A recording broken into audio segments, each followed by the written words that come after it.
آقا سلام علیکم، حالتون چطوره؟ دانیال ویکم و خوش اومدید به ویدیو دیگه. خب داشیاب جای گلم. تو ویدیو امروز قراره بریم چند تا از عجیب ترین و بدترین شکنجه‌هایی که تو کل تاریخ انجام شده رو نگاه کنیم و ریاکتی داشته باشیم بهشون. مطمئنم ویدیو خیلی جذابی میشه. پس حتما همین الان لایک ویدیو، کامنت و سابسکرایب کانال رو یادت نره. خیلی ممنون. پس پر انرژی بریم سراغ ویدیو امروز.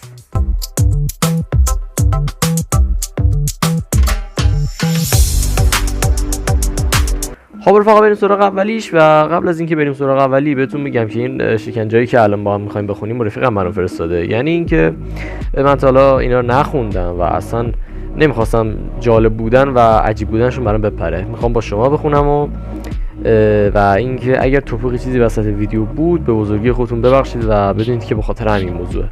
بریم سراغ اولیش. وان.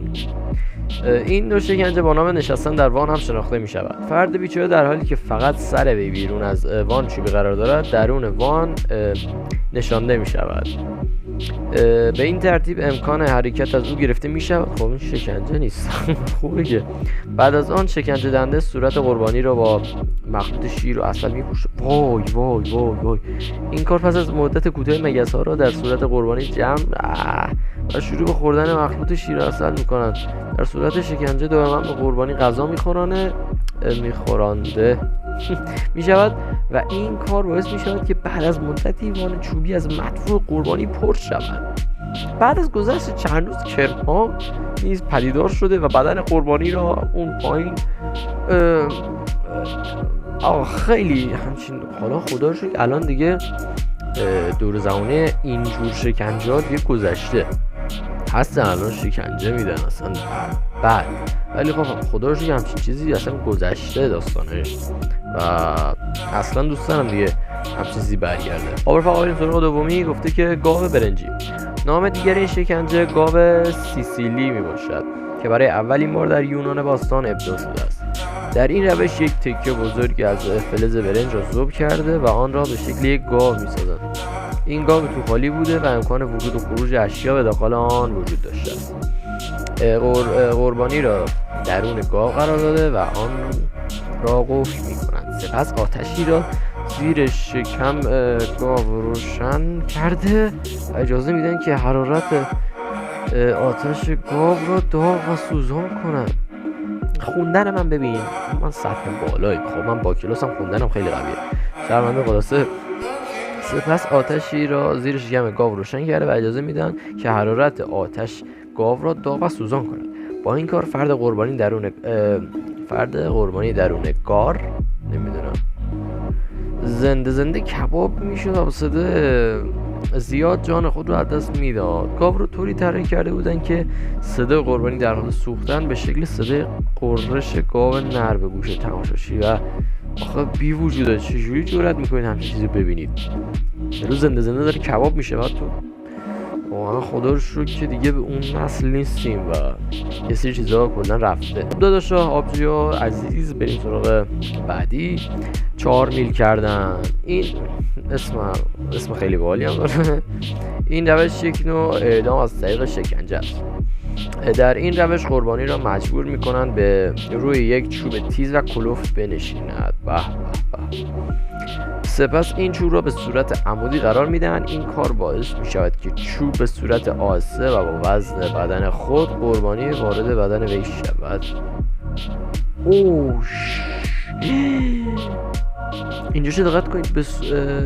این کار باعث میشود که چوب به صورت آهسته و با وزن بدن خود قربانی وارد بدن وی شود. در اغلب موارد چوب از دهان یا شانه‌های قربانی خارج می شود. این روش اعدام را اغلب برای درد و زجر کشیدن محکومین به کار می بردند. عکسش هم دارید می بینید. در این روش سعی می شود که چوب فرو رفته ارگان‌های حساس بدن مثل قلب، کبد غیره را حالا خودتون می‌دونید مورد اصابت قرار ندهند.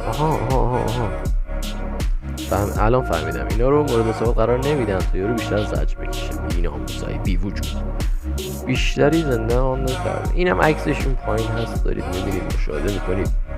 پسش رو تو قلب و کبد اینا نمیکردن که زود نمیره. مثلا از اینور دستا رو اینطوری دارید میبینید که من الان 2 ساعت بیام الگوریتم میکشم. بریم بعدی، چنگال 2 سر.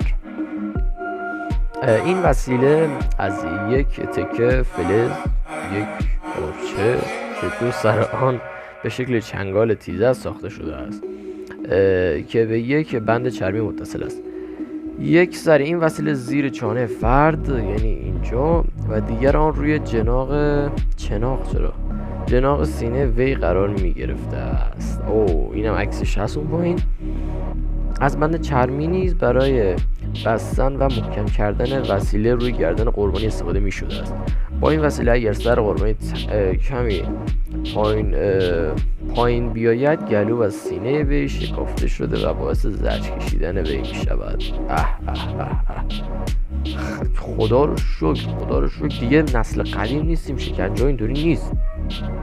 باز الان این شکنجه هست آدم دهن سرویس شه، ولی اینا واقعا بده. حالا نگید مثلا الانم عین همینا هست حالا، ولی اینا واقعا چیزه خیلی عجیب حالا نمیشه گفت، پشمیزونه واقعا. من برگام ریخته آخه، چجوری به ذهنشون میرسه مثلا اون موقع مثلا همچین چیزی بسازیم یارو از درد دهنش سرویس بشه، عجیبه. خب بریم بعدی، قلاده خارداره. این نوع شکنجه در واقع نوعی تست مقاومت بوده است. قربانی باید این وسیله رو روی تست مقاومت بوده یه طوری. قربانی باید این وسیله رو روی گردن خود بسته و به زندگی خود ادامه دهد.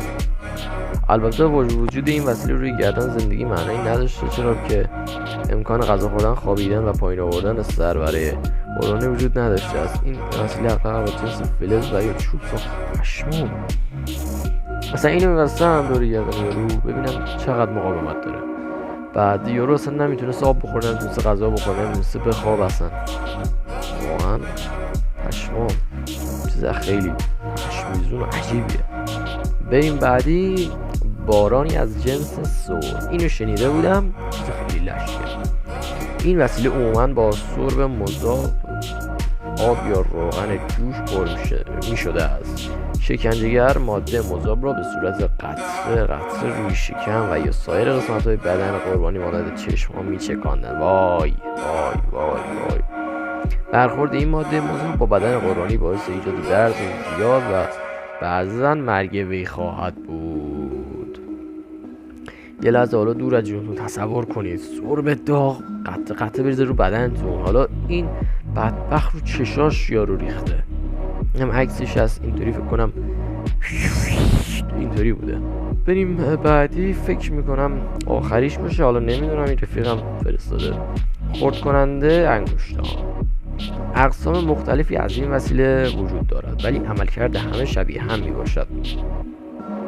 این وسیله تنها برای یک هدف خاصی طراحی شده و آن خرد کردن آهسته انگشتان هست. البته اندازه‌های بزرگتر از این ماشین میتوانست زانوها و آرنج را نیز خرد کنند. البته بیشتر برای اعتراف گرفتن مورد استفاده قرار میگرفته. اولین بار از این وسیله در قرون وسطی استفاده. آره خب این معمولیه که، یعنی مثلا معلومه واسه شکنجه، مثلا واسه کشتن نبوده، واسه اعتراف گرفتن بوده و خیلی درد شخمی داره. من خودم یه بار پام 2-3 بار شکسته و میدونم خرد کردن انگشت چه درد شخمیه. خب آقا رضا بریم بعدی، شکنجه با موش. وای تنها ماندن با یک موش برای خیلی ها خودش یک شکنجه تمام عیار محسوب می شود، برای من که نیست. اما این نوع شکنجه در قرون وسطی راضی کننده نبوده است. یکی از بدترین نوع آنها نوعی شکنجه بوده است که در آن یک یا چند موش جونده را در درون قفسی که از یک سمت باز بوده از قرار داده و قسمت باز را روی بدن قربانی قرار سپس به قسمت بالای قفس آتش اضافه کردن و موشها را می‌ترساند. موش‌ها که خیلی در حالت طبیعی از آتش فرار می‌کنند برای آسیب ندیدن راهی جز ورود به بدن قربانی را نمیخوام بخورم. با این کار در بدن قربانی آسیب‌های مرگباری وجود. فکر کن حالا دور از جون شما، فکر کن مثلا اینجا شیشه بذارن بعد موش بندازن توش، بالا آتیش یعنی بشوشن تو خودشون بیان تو بدنت. گوشتو بخورن واردت بشن اینجا سوراخ کنن برن پایین‌تر، برن شکمتو بخورن در حالی که تو زنده‌ای داری نگاه می‌کنی این بدبختی رو. خب رفیقای گلم این بود ویدیو امروز. امیدوارم حسابی حال کرده باشید، خندیده باشید. البته ویدیو خیلی عجیب بود، خنده نه.